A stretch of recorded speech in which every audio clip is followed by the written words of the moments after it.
Depuis ce matin, les contrôleurs d'État sont à l'école du mécanisme partenariat public-privé. À l'issue de cette formation, ils pourront mieux jouer leur partition dans la mise en œuvre efficace des projets sous forme de PPP. La formation est initiée par l'Autorité supérieure de contrôle d'État et de lutte contre la corruption. Issa Kafando, Estelle Judith Assorba. Les contrôleurs d'État à l'école du mécanisme partenariat public-privé PPP. Pendant 72 heures, ils se familiariseront avec ce mécanisme afin de pouvoir en mesurer les risques tant en amont au moment de la contractualisation qu'en aval dans l'exécution des projets PPP.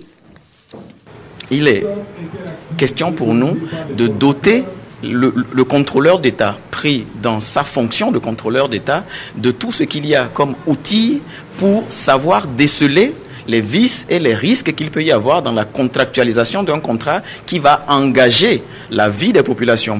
Depuis l'adoption de la loi sur le mécanisme PPP, les pro et anti-PPP ont désormais le regard tourné vers l'autorité supérieure de contrôle d'État et de lutte contre la corruption afin qu'elle puisse jouer son rôle régalien.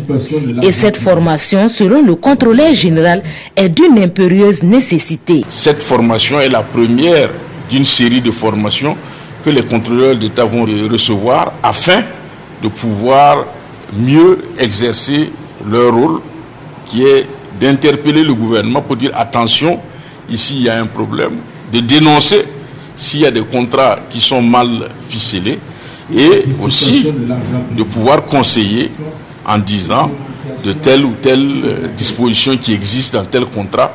Voilà les conséquences qui pourraient et donc il faudrait faire attention. À l'issue de la formation, ces contrôleurs d'État devront être en mesure de maîtriser toutes les arcanes du mécanisme PPP afin de conduire au mieux leur mission, à savoir travailler à préserver le bien commun et à minimiser des actes de corruption.